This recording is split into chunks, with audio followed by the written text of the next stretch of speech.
¿Sabías que Isaac Newton quemaba piedra? Quemaba piedra día y noche durante meses sin parar. Ahí lo veían en Cambridge que estaba el horno prendido todo el día. Yo sé que tú me dijiste que no fumara piedra, loco, pero es que la piedra. La piedra. ¡La piedra!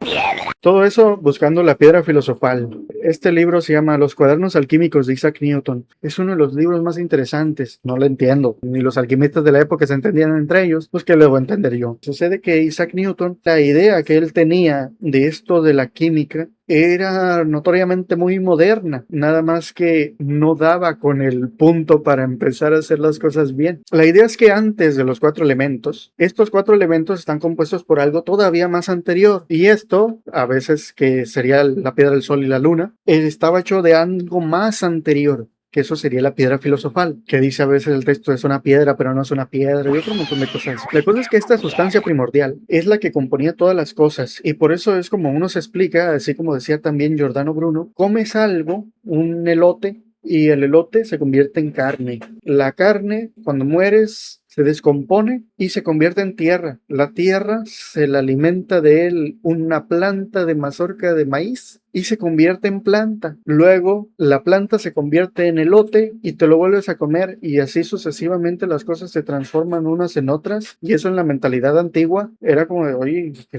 está pasando? Y entonces pues la idea era de que todas las cosas estaban hechas de una sustancia primordial, que esa era la piedra filosofal. Entonces si conseguían crear la piedra filosofal de la cual se componían todas las cosas, entonces ello podría servir como medicina para formar partes del cuerpo o alcanzar la eterna juventud o cosas así, la inmortalidad, o también para convertir una sustancia en otra, porque ya que todas las cosas estaban hechas de lo mismo, entonces pues podías modificarlas, porque todas las cosas que existen serían diferentes organizaciones estructurales de una misma sustancia, y por eso Isaac Newton la buscó. Y es una idea notoriamente actual, o sea, pues, todos los elementos son combinaciones de electrones, protones y neutrones. Y especialmente en el núcleo, pues son neutrones y protones. Y si le quitas uno, por eso se convierte en uno en otro después por radiación y demás. Entonces así va la cosa. Estos textos son como recetas de cocina, pero son recetas para químicos. Nada más que químicos antiguos, mira. En ninguna fase abrirás el recipiente. Resistirá cerrado durante todo el proceso, dispuesto sobre el horno. Si la materia se enfría, la medicina se descompone. Debe arder continuamente sobre un fuego constante hasta que el azufre desprenda su humedad nívea. Y así son muy extraños los textos. A veces sí van así explícitos, pero no, normalmente la mayoría van como de rollos mitológicos, de cosmogonías y demás, que se expresan pues, de manera muy simbólica. Como por ejemplo a veces hablan de un león verde. Los alquimistas de ahora son de que pues ya no trabajan con sustancias químicas, pero en los tiempos antiguos sí.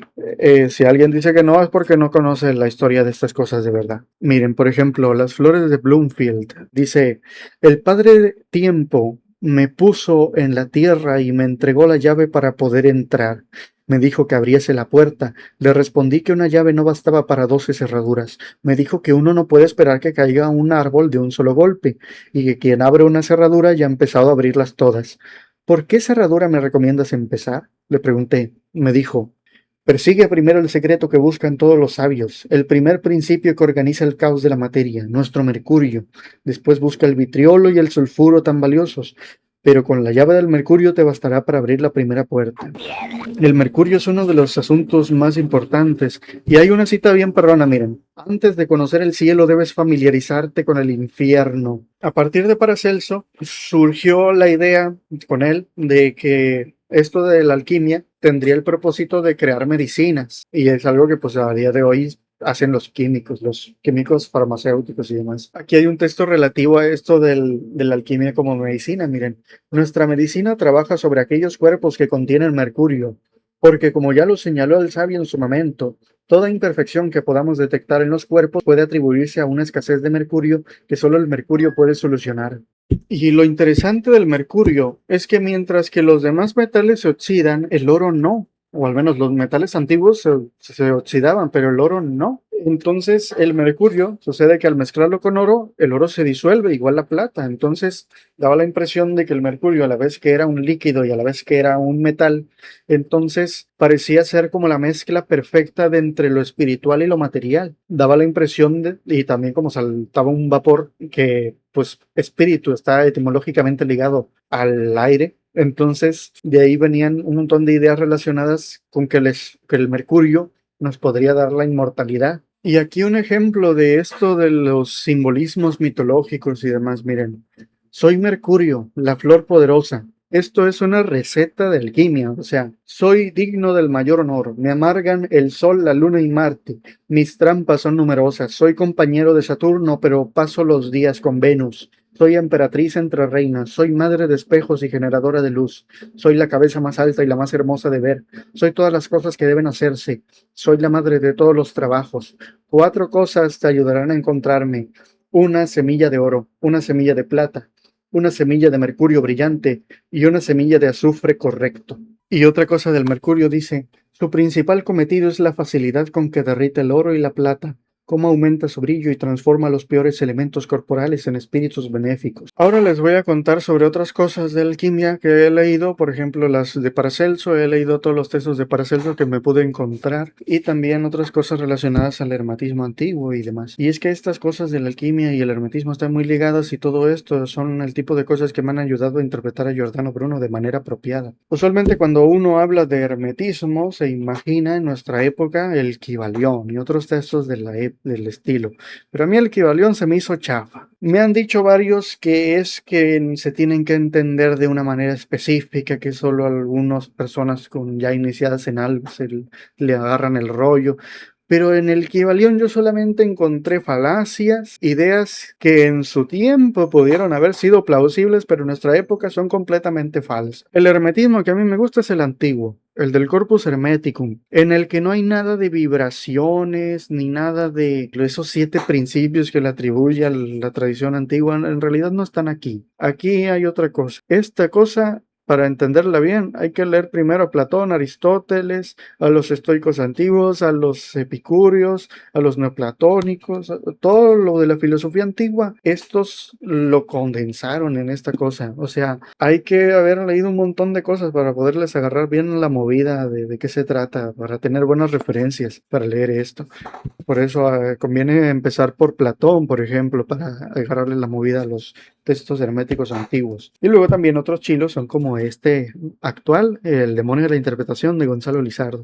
Aunque este trata pues desde la historia, desde cómo avanzó desde la época de los mitos de Hermes, de Thoth y demás, hasta la actualidad, pero centrándose principalmente en la literatura y en la interpretación, porque estos asuntos de interpretar cómo funcionan las transformaciones de la materia en los tiempos antiguos son las mismas cosas que nos abarcan en todos los aspectos. Todo en el mundo está dominado por diferentes interpretaciones, y eso es muy interesante. Por eso es uno de los libros que me cambió toda la perspectiva de toda la cosmovisión. Y otros relacionados a estos asuntos también, aunque no tanto, son los textos gnósticos, que también son como un gemelo malvado del hermetismo. Ahora les voy a contar sobre las cosas estas de la alquimia. Primero, el sistema de Paracelso es sal, azufre y mercurio. Estas se relacionan pues con el cuerpo, el alma y el espíritu. Una cosa en la que ya se nota que para entenderle bien hay que haber leído antes a Platón y Aristóteles, porque estas son referencias al alma nutricia o sensitiva, pasional y racional. También de ahí viene que algunos sistemas tengan las etapas de la piedra filosofal como 3, Nigredo o Albedo, que Trinitas y Rubedo, pero generalmente es Nigredo porque tienen la idea primero de hacerla negra, algo así. La mayoría de los que he leído es así. Entonces, las cosas que he podido hallar son esto, miren, se podrían entender quizás que la elaboración de la piedra filosofal exige una transformación del individuo que la fabrica. La Nigredo sería entonces, como está relacionada al alma sensitiva, que el individuo destruye su cuerpo, quizás con ayunos, quizás suprimiendo o renunciando a los deseos corporales. Luego el albedo: el individuo purifica sus pasiones o las orienta hacia el bien y la belleza. Luego el arrubedo: el individuo utiliza o transforma su razonamiento y su espíritu, de alguna manera algo así. Estas tres son transformaciones del alma, a la vez transformaciones de la materia. Luego también en los tiempos antiguos había 7 metales y 7 astros. Entonces los antiguos pensaban pues están vinculados de alguna manera. Júpiter al estaño, la luna a la plata, el sol al oro, Saturno al plomo, Mercurio pues al mercurio y Venus al cobre. Estos también podrían estar vinculados, según los antiguos, a 7 partes del cuerpo humano. Entonces, yo creo que la sal podría estar vinculada pues con el anhidro y también con el cerebro y los riñones. Por ejemplo, en Jeremías 17:10 dice, yo, Yahvé, yo escudriño el corazón y sondeo los riñones para dar a cada uno conforme a su camino, conforme al fruto de sus obras. Y esto se usa como expresión de que sondea los riñones, se refiere a que conoce y examina los deseos más profundos y ocultos de las personas. Por eso creo que el anhidro podría estar relacionada con la extinción de los deseos corporales o de las pasiones. También otra cosa interesante es que la piedra filosofal se fabricaría por la conversión de plomo en oro, debido a que el plomo es el metal de Saturno. Ello sería mitológicamente la renovación de la edad dorada de Saturno. A la vez, si Saturno representa la muerte, sería la negación de la misma y la afirmación de una vida eterna. Ahora les cuento sobre la piedra filosofal. Hay muchísimos sistemas en los cuales se ve cómo se podría haber creado esa piedra filosofal, si es que alguien alguna vez creó algo parecido. Ahora, una cosa interesante es sobre el ácido sulfúrico y el azufre. El ácido sulfúrico se obtiene mezclando agua y dióxido de azufre, y el dióxido de azufre se obtiene por combustión de azufre en presencia de oxígeno, o también, este es interesante, fíjense, calentando minerales con sulfuros como la pirita. Ese es importante, en presencia de oxígeno. La pirita es conocida como el oro de los tontos, y resulta que al aplicar ácido sulfúrico a la pirita hay una reacción, mientras que cuando se aplica el ácido sulfúrico al oro no hay una reacción. Entonces como que eso hace la división para distinguir con mucha claridad cuándo es oro de verdad y cuándo es pirita, o sea, cuándo es una imitación. Entonces sucede también que en los tiempos antiguos era posible alcanzar la temperatura necesaria para fabricar pirita calentando hierro y azufre. Entonces es posible que en algún momento alguien hiciera eso y que produjera pirita y pensara que fabricó oro. Entonces, en cierta manera, y también como decía en Breve Historia de la Química, me parece también en Breve Historia de la Alquimia, en uno de esos dos decía que los textos egipcios antiguos, los sacerdotes buscaban cómo fabricar y adornar cosas que parecieran como si estuvieran hechas de oro. Y en esos tiempos, como había pocos metales, pues a la vez que era una actividad económica, a la vez era también una actividad mágica propia de los sacerdotes. Entonces es posible que esto de fabricar oro tuviera una especie de... lo hicieran con una actitud como de imitar a la naturaleza creando algo parecido. Ahora fíjense, estos son los resultados que ocurre con los metales cuando les aplican ácido sulfúrico. Todos se convierten en otra cosa, excepto el oro, es el único que no tiene reacción. Entonces, ya que en los tiempos antiguos, por ejemplo, estaban las ideas platónicas y neoplatónicas, en especial las neoplatónicas, de que la marca de la imperfección, la decadencia y la miseria es el cambio, mientras que la marca de lo eterno y perfecto es lo inmutable. Y como las estrellas pues son mucho más viejas que nosotros y cambian mucho más lento, los neoplatónicos como Plotino se imaginaban que las estrellas eran perfectas, que no cambiaban nunca y que no podíamos ser felices en este mundo sino solamente allá. Entonces teníamos que escapar. Entonces, ya que el oro se asemeja al sol y el sol en Platón, en la metáfora de la caverna, es alegoría y metáfora del bien supremo, entonces esto de fabricar oro podría haber tenido el sentido de construir algo que nos permita llegar a la trascendencia y a una especie de inmortalidad, sea una inmortalidad literal o una inmortalidad metafórica. Pero el asunto es que esto de fabricar oro está relacionado al sol y por consecuencia también a la metáfora de Platón del sol como el bien. Ahora, en Breve Historia de la Química, en la página 32, dice, aunque Bolo de Méndez, un antiguo alquimista, al más antiguo al que se le atribuye esto de fabricar oro, en sus escritos da aparentemente detalles y técnicas para la obtención de oro, no podemos realmente considerarlo un fraude. Es posible alear cobre y zinc, por ejemplo, y obtener latón, que tiene un tono amarillo parecido al del oro, y es bastante probable que para los antiguos artesanos la preparación de un metal dorado fuese lo mismo que la preparación de oro. Luego otro tema es el latón. El latón pues se parece mucho.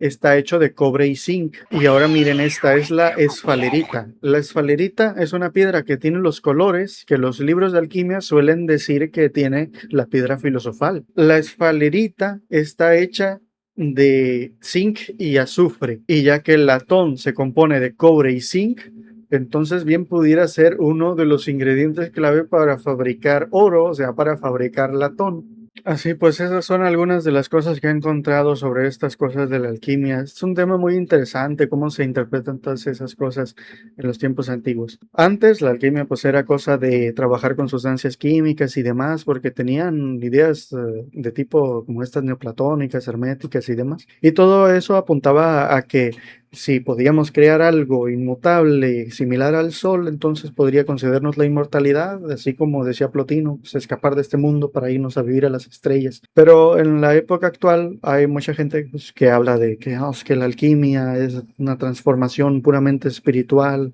y no trabajan nada que ver con sustancias químicas ni nada. Pero son transformaciones, pues que los químicos pues, se convirtieron en lo suyo y los símbolos quedaron todavía impactando emocionalmente a mucha gente y que están geniales esos símbolos mitológicos. Pero originalmente sí es históricamente evidente que en la alquimia en sus tiempos pues era cosa de trabajar con sustancias químicas. Yo sé que tú me dijiste que no fumara piedra, loco, pero es que la piedra... la piedra... ¡La piedra!